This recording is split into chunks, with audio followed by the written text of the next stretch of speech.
మనం వైదిక సంస్కృతం గురించి, పాళీ భాష గురించి, అలాగే ప్రాకృత భాష గురించి, అపభ్రంశ అపభ్రంశ భాషల గురించి, నవీన ఔతరహ భాషల గురించి కూడా మనం క్రితం వీడియోలో తెలుసుకున్నాం. ఇప్పుడు హిందీ భాష గురించి తెలుసుకుందాం. ఉత్తరప్రదేశ్, హర్యానా, రాజస్థాన్, మధ్యప్రదేశ్, బీహార్, హిమాచల్ ప్రదేశ్ రాష్ట్రాల్లో హిందీ భాష వ్యవహరించబడుతోంది. అయితే భారతదేశంలో అత్యధిక జనాభా మాట్లాడే భాష హిందీయే. కాబట్టి ఇది రెండో స్థానంలో ఉన్నది. హిందీ భాషలో అనేక మాండలిక పదాలు కనిపిస్తాయి మనకి. ఈ మాండలికాలని రెండు రకాలుగా కూడా విభజన చేసుకోవచ్చు. పడమటి విభాగము, తూర్పు విభాగము అని రెండు రకాలుగా మనం విభజన చేయొచ్చు. పడమటి విభాగంలో ఏంటుంటాయంటే రాజస్థాను, వ్రజ, బుందేరి, మాలవి, భోజ్పురి, మేవారి, ఇవి మనకి పడమటి విభాగంలో కనిపిస్తుంటాయి. సూరదాసు వ్రజ భాషలో కీర్తనలు రాశాడు. సూరదాసు వ్రజ భాషలో తన కీర్తనల్ని రాశాడు. ఇక తూర్పు విభాగంలో ఏముంటాయి అంటే అవధి, మైథిలి ఇటువంటివి ఉన్నాయి. మైథిలికి ప్రాచీన సాహిత్యం కూడా ఉంది. తులసీదాసు రాసింది అవధి భాషలోనే రామచరితమానస్ రాశాడు. తులసీదాసు రాసింది అవధి భాషలో రామచరితమానస్ని రాశాడు. అంతేకాకుండా ఈ భాషలో ఇంకా ఏమిటున్నాయంటే మృగావతి, ఇంద్రావతి మొదలైన రచయితలు కూడా ఈ భాషలో మృగావతి, ఇంద్రావతి అనేటువంటి రచయితలు కూడా ఉన్నారు. కబీరు గురించి మీరు వినే ఉంటారు. కబీరు ఖడీ బోలీలో సూక్తులు రాశాడు. రవీంద్రనాథ్ ఠాగూర్ ఏం చేశాడు? ఆ సూక్తుల్ని ఇంగ్లీష్లోకి తర్జుమా చేశాడు.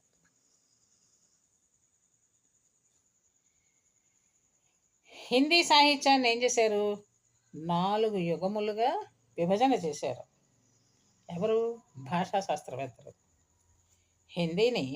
హిందీ సాహిత్యాన్ని 4 యుగములుగా భాషా శాస్త్రవేత్తలు విభజన చేశారు. ఒకటవది సిద్ధయుగము, రెండవది జైన యుగము. జైన యుగం అంటే క్రీస్తు శకము 1350 నుంచి 1700 వరకు ఉంది. అది జైన యుగంగా చెప్పబడింది. ఇక మూడవది నాథ పంథ యుగము అంటే క్రీస్తు శకము 1701 నుంచి 1850 వరకు కూడా మూడో యుగం. ఇక ఆధునిక యుగము అంటామే, అది క్రీస్తు శకము 1850 నుండి ప్రస్తుతం వరకు కూడా, ఈనాటి వరకు కూడా అది ఆధునిక యుగంగా చెప్తున్నారు. అయితే ఈ భాషల్లో కబీరు, సూరదాసు, తులసీదాసు, చింతామణి, కులపతి మిశ్ర, కుమార్మణి, సోమనాథ్, రసిక గోవింద, అమీర్ దాస్, భారతేందు హరిశ్చంద్ర, మైథిలి, శరణగుప్త, ప్రేమచంద్, ప్రతాప్ నారాయణ మిశ్ర, లాలా శ్రీనివాస్ దాస్ మొదలైన వాళ్ళంతా కూడా గొప్ప ప్రసిద్ధమైనటువంటి రచయితలుగా మనం చెప్పుకోవచ్చు. కబీరు, సూరదాసు మొదలైన ఇప్పుడు నేను చదివినటువంటి వాళ్ళంతా కూడా గొప్ప ప్రసిద్ధి పొందినటువంటి రచయితలు. ఇక ఉర్దూ, ఈ భాష వ్యవహరించేవాళ్ళు భారతదేశం అంతటా కూడా ఉన్నారు. ఉర్దూ భాషనే వ్యవహరించేవాళ్ళు భారతదేశం అంతా కూడా ఉన్నారు. సుమారు 11 కోట్లు ఉండొచ్చని అనుకుంటున్నారు. ఉర్దూ భాష మాట్లాడేవాళ్ళు వాళ్ళు కూడా ఎక్కువ మందే ఉన్నారు. ఈ ఉర్దూ భాష సైనిక శిబిరాల్లోనూ, దుకాణాల్లో, బజార్లలో ఈ ఉర్దూ భాష పుట్టిందని చెబుతూ ఉంటారు. అంచేతనే భాషావేత్తలు ఏమంటారంటే ఇది ప్రజాభాషగా గుర్తించారు. అందరూ వ్యవహరించేటువంటి భాష కాబట్టి ఇది ప్రజాభాషగా వాళ్ళు అంటారు. అల్లావుద్దీన్ ఖిల్జీ దక్షిణాది మీద దండయాత్ర చేసినప్పుడు భారతదేశంలో ఈ ఉర్దూ భాష పుట్టిందని చెప్తారు. ఉర్దూ భాషలో చెప్పుకోదగినటువంటి వ్యక్తి ఎవరు అంటే, కవి ఎవరు అంటే ఇక్బాల్. ఇక ఉర్దూ భాషలో అనేక మంది కవులు ఉన్నారు. ఉర్దూ భాషలో కూడా చాలామంది కవులు ఉన్నారు. ఇక బెంగాలీ భాష గురించి నేర్చుకుందాం. పశ్చిమ బెంగాల్లో, బంగ్లాదేశ్లోనూ బెంగాలీ భాషను మాట్లాడుతూ ఉంటారు. పశ్చిమ బెంగాల్లోనూ బంగ్లాదేశ్లో కూడా బెంగాలీ భాషని వ్యవహరించే వాళ్ళు ఉన్నారు.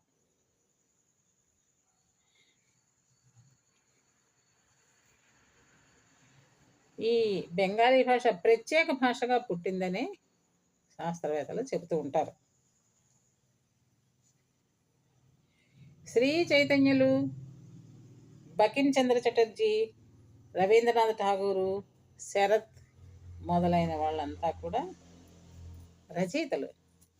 ఏ భాషలో? బెంగాలీ భాషలోనే. 1913లో రవీంద్రనాథ్ ఠాగూర్ గీతాంజలి గ్రంథాన్ని రాశాడు. 1913లో రవీంద్రనాథ్ ఠాగూర్ గీతాంజలిని ఈ బెంగాలీ భాషలోనే రాశాడు.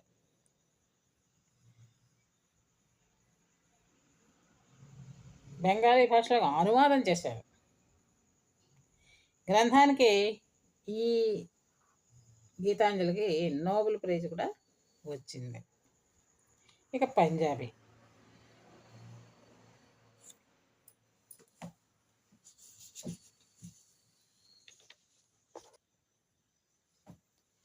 ఈ పంజాబీ భాష 11వ శతాబ్దంలో ఈ పంజాబీ భాష సౌరాష్ట్రీ అపభ్రంశం నుంచి పుట్టిందని చెప్తారు. సౌరాష్ట్రీ అపభ్రంశం నుంచి పుట్టిందని చెబుతున్నారు.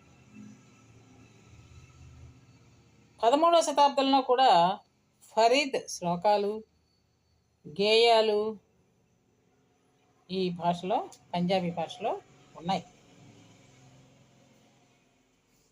మరి పంజాబ్ సాహిత్యంలో గురునానక్ యుగాన్ని స్వర్ణయుగంగా కూడా మనం చెప్పుకోవచ్చు.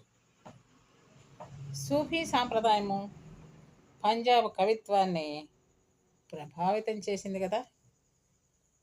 సిక్కు గురువులు గురుముఖ లిపికి పంజాబీ భాషకు దగ్గర సంబంధాలు ఉన్నాయి. సిక్కు గురువులు రూపొందించినటువంటి ఆ గురుముఖ లిపికి పంజాబీ భాషకి కూడా దగ్గర సంబంధం ఉందని చెప్పచ్చు. ఇకపోతే గుజరాతీ భాషను గుజరాత్ రాష్ట్రంలో వ్యవహరిస్తూ ఉంటారు.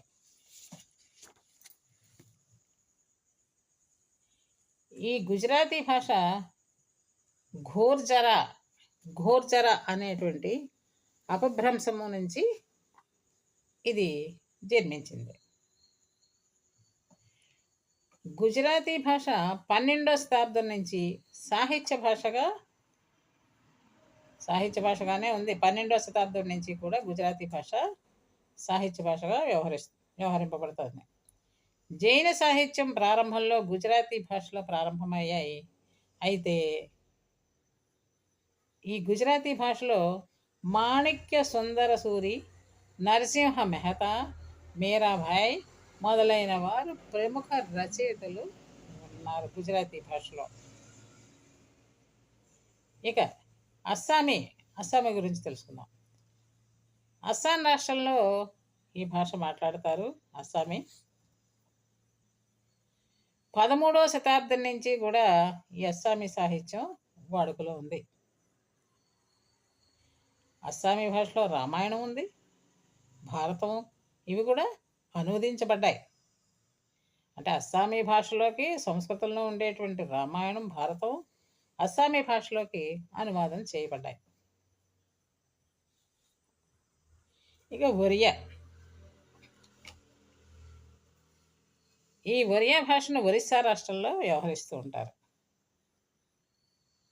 13వ శతాబ్దం నుంచి కూడా ఈ భాషకు సాహిత్యం ఉంది. ఒరిస్సా రాష్ట్రంలో ఒరియా భాషకి 13వ శతాబ్దం నుంచి కూడా సాహిత్యం ఏర్పడ్డది. అయితే 13వ శతాబ్దానికి చెందినటువంటి సరళదాస్ ఒరియా భాషలో రామాయణాన్ని, భారతాన్ని అతడు అనువాదం చేసుకున్నాడు. 15వ శతాబ్దానికి చెందిన చైతన్య, 16వ శతాబ్దానికి చెందినటువంటి జయదేవుడు ప్రభావం ఈ సాహిత్యం మీద ఎక్కువగా మనకి కనిపిస్తుంది. బౌద్ధ, జైన, శాక్తేయ, వైష్ణవ మతాల ప్రభావం ఒరియా సాహిత్యం మీద కూడా కనిపిస్తూ ఉంటుంది. ఒరియా ప్రభావం కళింగ ప్రాంతాల మీద ఎక్కువగా ఉంటుంది. ఈ ఒరియా భాషలోని అనేక పదాలు కళింగ ప్రాంతాల్లో మనకి కనిపిస్తూ ఉంటాయి. బేపి, పైన, కంబారి ఇవి ఒరియా భాషలో మనకి కనిపిస్తూ ఉంటాయి. ఇక మరాఠీ ఏంటంటే ఇది మహారాష్ట్రలో వ్యవహార భాష. ఈ మరాఠీ అనేది ప్రాకృతం నుంచి పుట్టింది. మహారాష్ట్రీ ప్రాకృతం నుంచి మరాఠీ భాష పుట్టింది. ఈ మరాఠీ భాషని 6 రకాలుగా విభజన చేయొచ్చు. యాదవయుగము, బహమనీయుగము, మరాఠాయుగము, పేష్వాయుగము, బ్రిటిష్ యుగము, సమకాలీన యుగము. అంటే భాషావేత్తలు ఏం చేశారు, మరాఠీ భాషను ఏం చేశారంటే 6 యుగములుగా వాళ్ళు విభజన చేశారు. యాదవ యుగము అంటే క్రీస్తు శకము 1189 నుంచి 1320 వరకు అది యాదవ యుగముగా చెప్పారు. ఇక బహమనీ యుగం అంటే క్రీస్తు శకము 1321 నుండి 1600 వరకు కూడా బహమనీ యుగమని చెప్పారు. ఇక మరాఠా యుగము అంటే క్రీస్తు శకము 1601 నుంచి 1700 వరకు ఇది మరాఠా యుగంగా చెప్పారు. ఇక పేష్వాయుగము అంటే క్రీస్తు శకము 1701 నుంచి 1859 వరకు ఉండే కాలాన్ని పేష్వాయుగము అని చెప్పారు. ఇక బ్రిటిష్ యుగము అంటే క్రీస్తు శకము 1857 నుంచి 1947 వరకు కూడా అది బ్రిటిష్ యుగముగా చెప్తున్నారు. ఇక సమకాలీన యుగము అంటే 1947 నుంచి ప్రస్తుతం జరుగుతున్న కాలం అంతా కూడా సమకాలీన యుగముగా చెప్పబడుతోంది. ముకుందరాజు, జ్ఞానదేవ, వామదేవ, ఏకనాథుడు, తుకారాం, కృష్ణ దయార్ణవ, శ్రీధరుడు, చాండీకర్ మొదలైనటువంటి కవులు మరాఠీ భాషకు చెందినటువంటి వాళ్ళు. వీళ్ళు తమ కవిత్వాన్ని అక్కడ వినిపించారు. ఇక కాశ్మీరీ, ఇది జమ్మూ కాశ్మీర్లో వ్యవహార భాష కాశ్మీరీ. ఈ భాష కూడా అపభ్రంశ భాషే. కాశ్మీరీ కూడా అపభ్రంశ భాష నుంచే ఇది పుట్టింది. 10వ శతాబ్దంలో పుట్టిందని భాషా శాస్త్రవేత్తలు చెబుతున్నారు. అయితే కాశ్మీరీ భాష మీద ఫారసీ ప్రభావం ఎక్కువగా కనిపిస్తూ ఉంటుంది. కాశ్మీర్లో 600 సంవత్సరాల పాటు ఫారసీ భాష అధికారిక భాషగా ఉంది కాబట్టి ఆ కారణంగానే ఈ కాశ్మీరీ భాష మీద ఫారసీ భాషా ప్రభావం ఎక్కువగా కనిపిస్తుందని చెప్తూ ఉంటారు. ఇక కొంకణి భాష, ఈ కొంకణి భాష అనేది మరాఠీ భాషకు దగ్గర సంబంధం ఉంది. కొంకణి ఇది దేవనాగరి, రోమన్, కన్నడ, మలయాళ భాష లిపులని ఈ భాషా వ్యవహర్తలు వాడుతున్నారు. అంటే మరాఠీ భాషకు దగ్గర సంబంధం ఉంది ఈ కొంకణి భాషకి. దేవనాగరి, రోమన్, కన్నడ, మలయాళ భాష లిపులు ఉంటాయి, వ్రాత అక్షరాలు. ఈ భాషా వ్యవహర్తలు వాటిని వాడుతున్నారు కొంకణి భాషకు. ఈ కొంకణి భాష ఎక్కడ వాడతారండి? గోవాలో వ్యవహరిస్తూ ఉంటారు. అంతేకాదు బొంబాయిలో, కేరళ, మంగళూరు ఆ ప్రదేశాల్లో కూడా ఈ భాషని వ్యవహరిస్తుంటారు. కొంకణి భాష మాట్లాడే వాళ్ళు ఎక్కువగా క్రైస్తవులు మాట్లాడుతున్నారు. కొంకణి భాషని ఎక్కువగా కొంకణి భాషని మాట్లాడుతున్నారు. ఇక నేపాలీ, భారతదేశంలో నేపాల్లోనూ ఉన్నారు, నేపాల్లో కూడా ఈ భాష మాట్లాడేటువంటి వాళ్ళు ఉన్నారు. ఖాన్ ప్రాకృతం నుంచి నేపాలీ భాష ఒకటి. ఈ నేపాలీ భాష ఇది భారతదేశంలోనూ మాట్లాడతారు, నేపాల్ దేశంలో కూడా మాట్లాడతారు. ఇది ఖాన్ కాదు, ఖాస్ అనేటువంటి ప్రాకృతం నుంచి ఇది ఉద్భవించింది. ఇది నేపాలీ భాష ఖాస్ అనేటువంటి ప్రాకృతం నుంచి, ఖాస్ ప్రాకృతం నుంచి ఇది పుట్టింది. సంస్కృత భాషలో నేపాలీ రచయితలు మంచి పండితులు ఉన్నారు. నేపాలీ వాళ్ళు, సంస్కృతం తెలిసిన వాళ్ళు చాలామంది ఉన్నారు, పండితులే. సంస్కృత భాషలో ఉండేటువంటి రామాయణాన్ని, భాగవతాన్ని నేపాలీ భాషలోకి అనువాదం చేసుకున్నారు వాళ్ళు. సంస్కృత భాష తెలిసిన వాళ్ళు నేపాలీ వాళ్ళు ఉన్నారు. అయితే రామాయణం, భాగవతాన్ని కూడా తమ భాష అయినటువంటి నేపాలీ భాషలోకి అనువాదం చేసుకున్నారు. క్రీస్తు శకము 18వ శతాబ్దంలో సాంప్రదాయకమైనటువంటి కవిత్వం వచ్చింది వాళ్ళకి. జానపద సాహిత్యం కూడా ఉంది. నేపాలీ వాళ్ళకి జానపద సాహిత్యం ఉంది, సాంప్రదాయకమైనటువంటి కవిత్వం కూడా వాళ్ళకు ఉంది. ఇక సింధీ భాష, ఈ సింధీ భాష భారతదేశం అంతటా కూడా మాట్లాడతారు.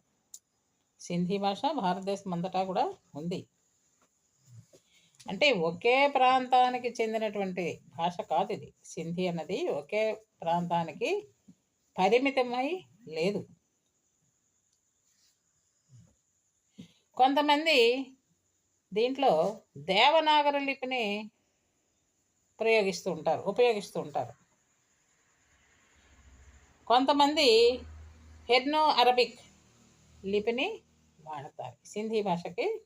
కొంతమంది ఆ విధంగా, కొంతమంది ఈ విధంగా ఉపయోగిస్తూ ఉంటారు.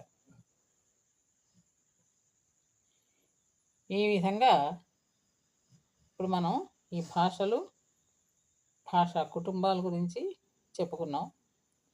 ప్రముఖమైన భాషలన్నీ కూడా సంస్కృతం, Greek, Latin, French, Spanish, German, Russian, Danish, Sweden, Persian, Polish మొదలైనవి ఇవన్నీ కూడా ఈ భాషా కుటుంబంలోనివి.